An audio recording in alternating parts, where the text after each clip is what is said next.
Hello? Hello? Is anybody here?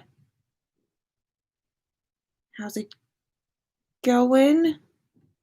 Welcome to the live stream. Is anyone here? It says there's people here, but no one's saying hello. Okay, right. Just had to check. How's everyone doing?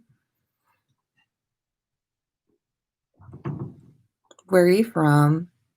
What's the stuff and the things? This is a new view of my room. No, I did this last time. I think this is the same. I just have my windows open this time or something. Thank you. I also love my tattoo. I have two more on my back. I have a Harry Potter one on my back too. Do any of you have tattoos, Harry Potter tattoos? Tell me about them. I want to know. I want to know. Netherlands, the Norway, Poland, excellent. Welcome.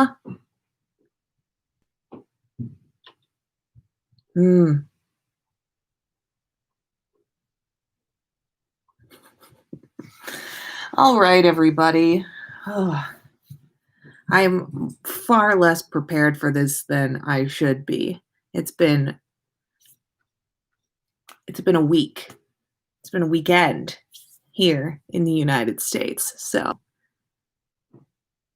less prepared than I wanted to be, and also totally exhausted because who sleeps anymore, honestly? Is that real? Is sleep real? Or is it a lie?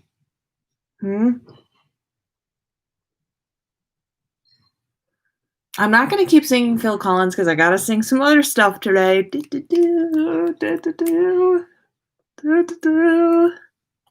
Yeah, sleep's totally a lie. So I also sound a little whatever this is today, this tired thing that's happening. Hello, everyone. It's really great to be here and to see you here in the chat and to do some silly stuff and read you some silly fan fiction. Feels good to be here today doing this thing. You know,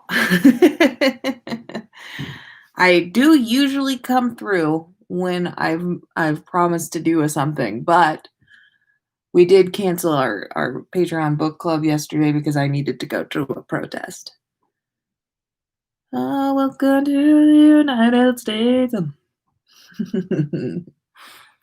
Sweden, the country of IKEA. Hello. Hello, everyone. Hello, England. Hello, Canada. This is a good group today. It's a good group today.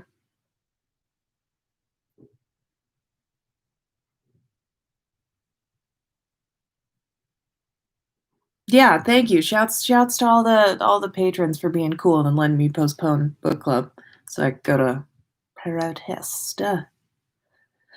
Okay, I've been shooting the shit for a minute. Maybe it's time to get started. Who knows? Who knows? Well, is there anything fun to point out in my room? I got my Rainbow Mickey ears over here. Oh, that's not how this works. No, can't do it. Some Draco's father will have you killed. Some ambivalent Pearl stuff. And a Nerd Fighter poster. Okay, I'm gonna start reading some fan fiction. I think everyone's probably here by now. Everyone's probably here. Ooh, another patron. Very exciting. It's fun. You'll like it. Whew. Excellent. Oh, yes, that's a good point. Thank you very much.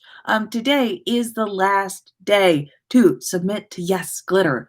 So do that thing if you have not already and were thinking about doing it. You just gotta let it out today. You just gotta get it all out there. Last day for Yes Glitter. Email us at fanaticalfics@gmail.com and put Yes Glitter in the subject line. The character limit is 2,000 words, just because of the size of a zine. It's just not gonna do a lot. Yes, Pride Month also starts tomorrow. Tomorrow's gonna be a whole new world. Okay, great. What else? I think that's good.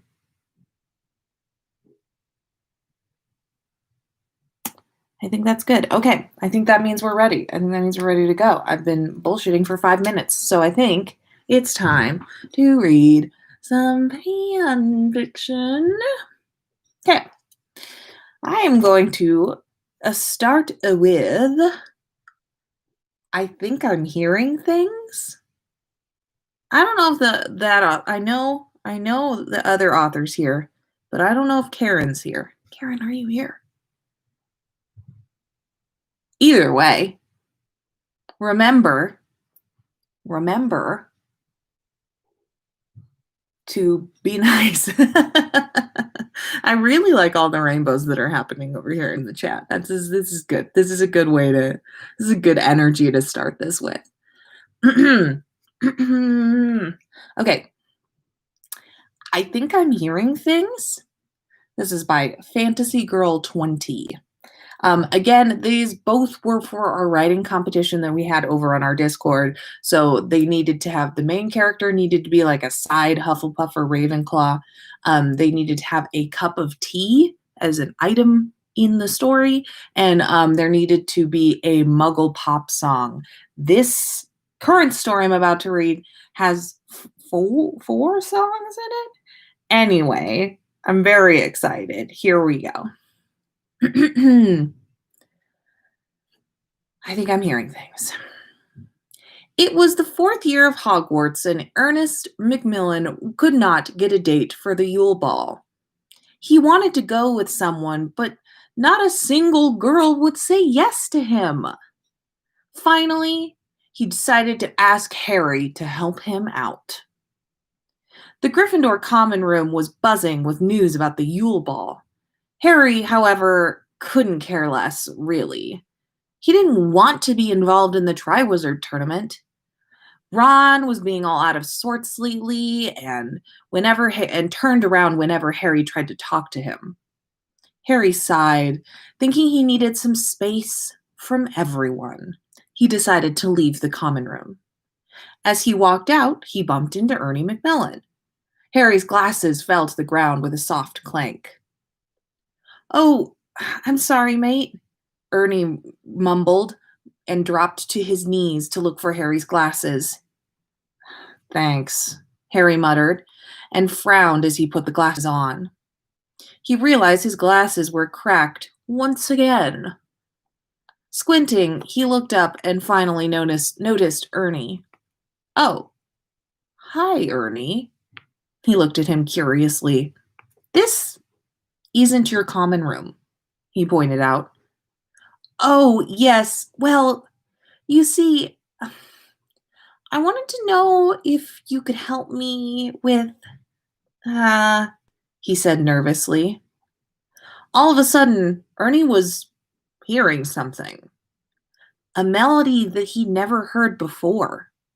With wide eyes, he saw Harry dancing. "I wish you would step back from that ledge, my friend. You could cut ties with all the lies that you've been living in." Harry was singing and dancing near the door, being all moody. Ernie was aghast. Was he insane?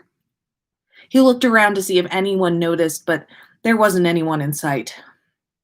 He backed up and bit his lip. Harry was dancing like he knew how to dance, as if he meant every word. Before he knew it, Harry was done singing and asked, "Did you say something?" No? Harry, you said something. In fact, you sang it loud and clear for everyone to hear," he muttered in hysterics. "Yeah, I'm out of here." He rushed back to the Ravenclaw common room. After feeling safe, he sat on the nearest chair to the door and sank into it. Maybe he was hallucinating. He shook his head and looked up. Luna was standing near the girls' stairs. What now? He muttered and groaned. Dancing around the Ravenclaw common room, Luna had started to sing. Somewhere over the rainbow, way up high, all the dreams that you dream of once in a lullaby. Ernie still couldn't cope with what in the world was going on. As the blonde third year was singing, she too was dancing around the common room. People started walking into the common room, and they themselves didn't seem to notice. It was as if this was happening in his head. Ernie looked more confused than ever. Maybe I just need to sleep it off, he muttered and walked upstairs to the boys' dormitory. The next morning, passage of time. The next morning, he awoke with yet another song. He got downstairs and heard Padma Patil singing, a scrub is a guy that thinks he's fly and is also known as a buster. Always talking about what he wants and just sits on his broke ass. No, no, I don't want your number. No, I don't want to give you mine. Ernie's eyes went wide for the second time. Maybe he was hit on the head some time ago without remembering. He rushed out of there to get to breakfast in the Great Hall. Everywhere he went, he was hearing music. Finally, he located Harry in the Great Hall with his friends and rushed over. Harry, he yelped, feeling shaken. What's gotten into you? Ron asked. I'm hearing things, he muttered. Harry looked at him with a baffled expression. You're what? I'm hearing people sing in my mind. Ernie bit his lip nervously. Oh, I've heard of this from Hogwarts, a history, Hermione explained. It is possible to be hearing one's emotions through song. A truly gifted wizard could do that. After explaining this, she picked up her cup of tea and sipped it. Harry frowned and thought about it for a second, then heard someone from the Slytherin table say, Ernie, I hear you're hearing things, Draco said while chuckling. Ignore him. Harry rolled his eyes. We should probably see Professor Dumbledore after breakfast about this, he suggested. I'll come with. Ernie nodded and mouthed thanks to him as he staggered to the Ravenclaw table. Why would he want to hear people's emotions? He had enough trouble dealing with his own, especially since the Yule Ball's coming up and he doesn't have a date for it, in which he completely forgot to ask Harry if he could help. That was chapter 1. Chapter 2. After breakfast, Ernie met Harry at the entrance of the Great Hall. Ready? Harry asked. Ernie bit his lip nervously, unsure of what he was going to be learning about himself. Harry didn't know Professor Dumbledore's password, so they needed Professor McGonagall's help to gain access to his office. After meeting with Professor McGonagall, they walked to Professor Dumbledore's statue. Come in, Professor Dumbledore said, after Harry had knocked on the door. Oh, Harry, what a pleasant surprise, he said as they walked inside, as if he didn't notice Ernie yet. Harry grumbled. Well, we have a delicate matter to discuss with you. Professor Dumbledore raised his right eyebrow. Come sit down. You too, Mr. Macmillan. Tea? He asked with a smile. Ernie frowned and looked at Harry. It's happening again, he whispered, and then returned to look at the headmaster. Harry tilted his head with a curious look. What song is he singing? He whispered back.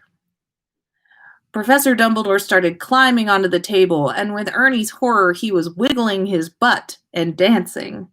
Sunshine, lollipops, and rainbows, everything that's wonderful is what I feel when we're together. It seemed as though his singing was getting louder and louder. Ernie just wanted this to stop. He plugged his ears with his hands. Some Muggle song I've never heard of. It started with sunshine, lollipops, and rainbows. He shrugged, then returned to looking at the professor who was standing on the table. I think the song is almost done. Harry looked at the professor oddly. Finally, he slowed down his pace and sat back down in the chair. You were saying something? Professor Dumbledore asked and clasped his hands together. Well, you see, sir, apparently Ernie heard you sing just now, Harry said while shrugging his shoulders. Is that true, Mr. Macmillan? The professor asked. Ernie nodded. Yes, well, you sang? Well, I don't know the name of the song, but you were standing on the table and wiggling your butt. He was struggling not to laugh. Harry nodded. He told me bits of what you were saying. It seemed like it was a 50s song. Harry was about to say more, but Professor Dumbledore interrupted.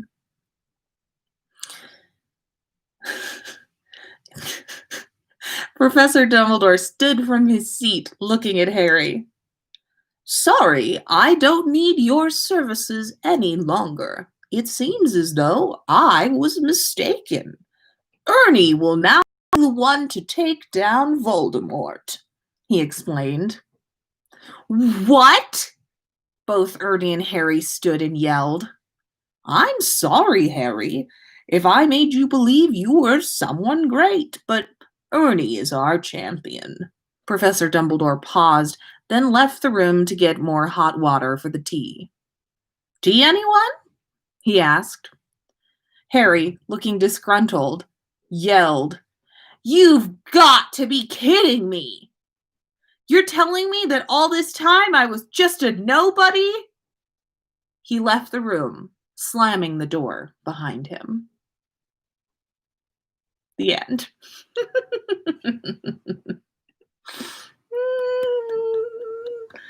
Ernie's gonna use the power of not him singing, but the power of other people singing around him to defeat the Dark Lord. So that's what's gonna happen. Thank you so much to our patron Karen for that. That's a story with 4 songs in it. I didn't ask for 4 songs. I asked for 1 song. And Karen put 4 songs in, and that's very impressive. I'm about it. That's the yeah, if anyone wants to do a hold for the end, please. On that one. Then I guess it's time to move on to our second. So yeah, I think it's necessary to know what Voldemort sings. I mean, maybe it's that somehow Ernie's magical emotion power makes it so that Voldemort feels that like intense regret that's supposed to put his soul back together or whatever. Who knows? And maybe it's the Barney song. It's Barney. We're back. Whew. Okay. Excellent. I'm very ready. We're going to go to Interrupting Tea Time. Our author for this one is definitely in the audience today. What up? I'm super stoked on this story. I'm very ready. A whole new world. Oh, that's a good one too. Whew. All right. Boop-a-doo-boop-boop. Let's do this. This is called Interrupting Tea Time. Here we go. Sugar, Justin? Lisa asked. 1 cup, please, he replied. Lisa smiled, tipping the desired sweetener into his tea.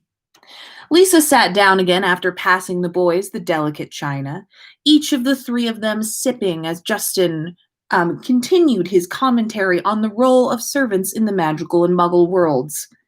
It was their weekly tea time meeting using the fancy crockery that Justin had brought home to help discourage Ernie from his ghastly commoner behavior. Once again, Cormac had abandoned them to head to the Quidditch pitch. Justin had no idea how he still hadn't secured a spot on the Gryffindor team, considering how much time he spent there. He always came back sweaty and sticky, clearly having exerted himself. As if you have ever had a servant, a platinum-haired boy drawled from beside them, pulling back Justin's mind to the topic at hand. The 3 of them glanced up to see Draco Malfoy and his entourage of Greg, Vinny, and Pansy. Well, my family does. However, I feel no need to prove it to you. So if you would leave us to finish our tea, Justin said. Oh, sorry for interrupting your tea time, Draco said patronizingly, laughing a little. Greg and Vincent laughed too, smiling at Draco, then one another, before abruptly getting lost in each other's eyes. Draco didn't notice. So pathetic. You're such a pansy, Fletchley.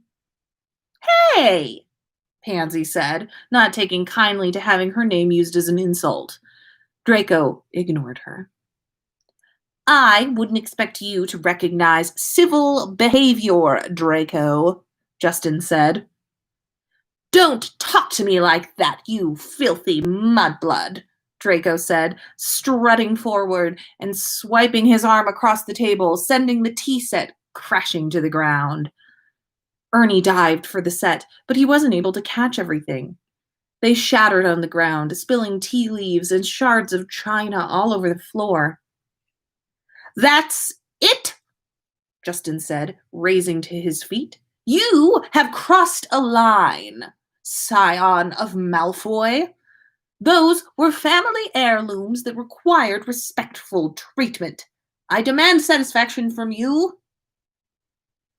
You want a duel, Fletchley, Draco said, sneering as he began to pull out his wand. Duel?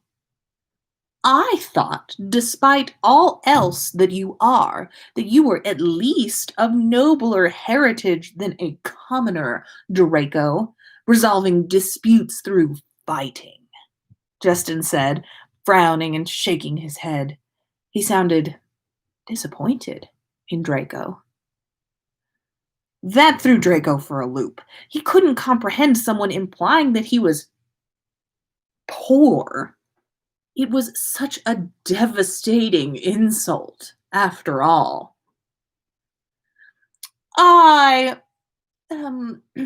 Well, how do nobler houses resolve disputes? Draco asked, desperately trying to recoup his lost pride. Justin squinted at him, unsure if the boy was being serious. That is obvious. It's been the same since the founding of society.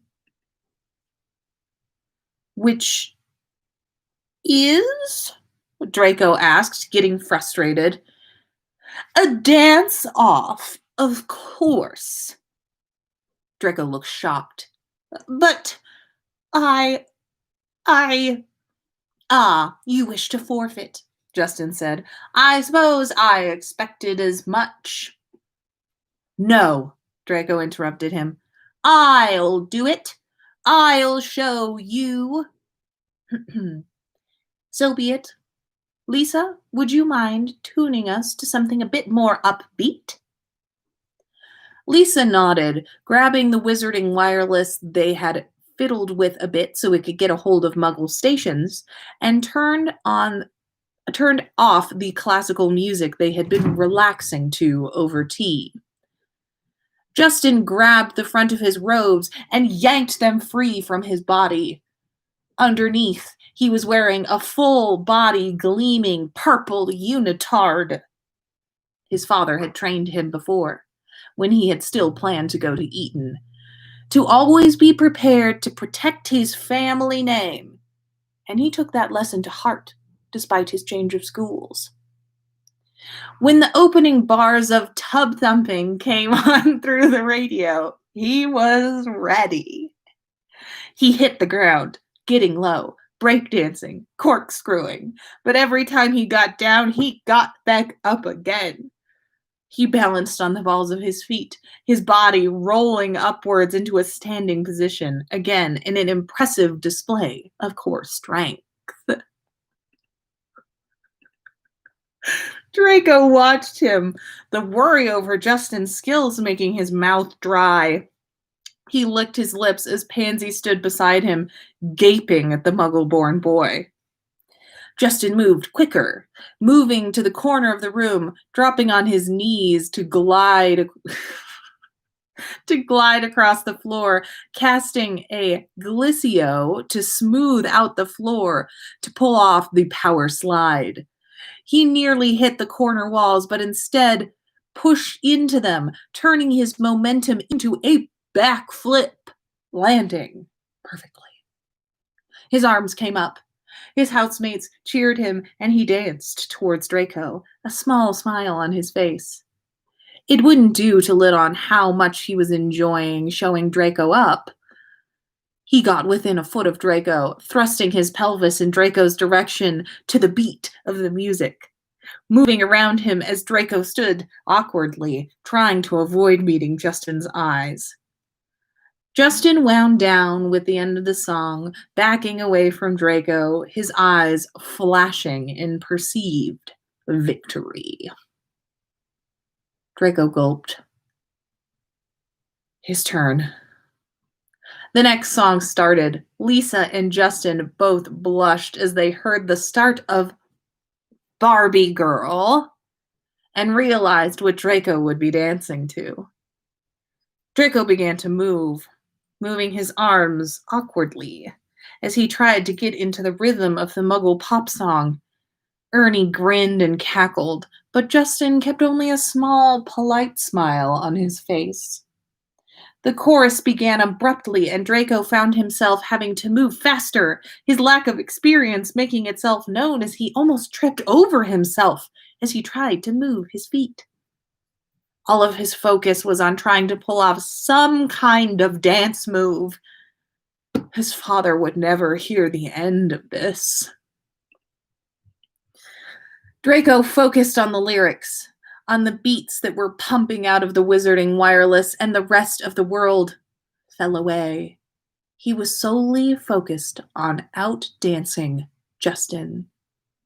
His hips began to move, and that meant that his legs stopped getting in each other's way. He dipped his chest to one of the ooh-oohs, missing the gasp of surprise from Pansy. He spun, his back to Justin, and pushed himself back to the rhythm. Justin found his eyes dropping to Draco's butt and found that he couldn't look away. Draco's hips were mesmerizing, moving in a way that he was envious of. Draco was up on a table a moment later, oblivious to the crowd that he had started to draw to the dance-off. His attention now solely on Justin. He felt fantastic, though he didn't know what was plastic.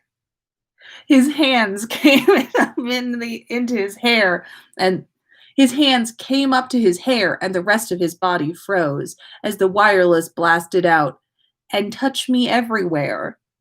He let his body writhe as he brought his hands down his slender frame. Justin realized he was holding his breath, but he couldn't convince his body to do otherwise. Pansy was shrieking, cheering on Draco. Greg was chanting what little of the song he'd picked up from previous choruses as Vinny grinded against him. As the song came to an end, Draco leapt into the air after casting a featherweight charm on himself, so that when the song climaxed, he found himself hanging in the air in his final pose. When he reached the ground again, he found himself being gawked at by the three Hufflepuffs. As the rest of the assembled crowd cheered and applauded, he felt redness in his cheeks from the exertion, but he sneered nonetheless. He realized, despite the odds being stacked against him, he had won. Draco, Justin breathed. How did you... Where did you learn to dance like that? I take it you're satisfied, Fletchley, Draco said, sweeping a hand through his blonde hair to find it still perfectly groomed, not a hair out of place. Justin blushed, only able to nod in response.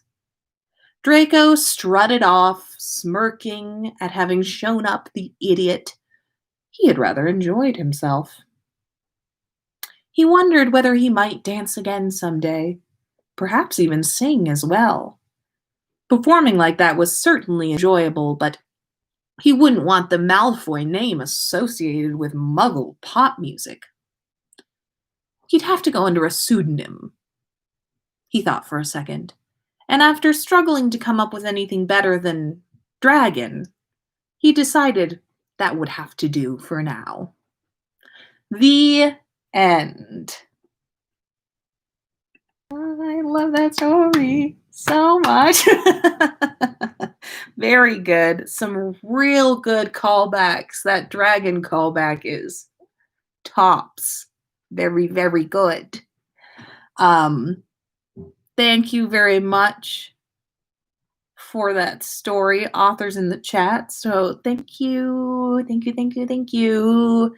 I love that story a lot. That definitely. Now I'm awake now.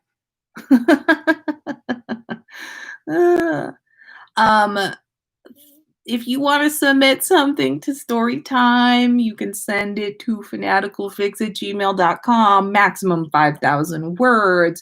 We're looking for some silly stuff. So send us some things.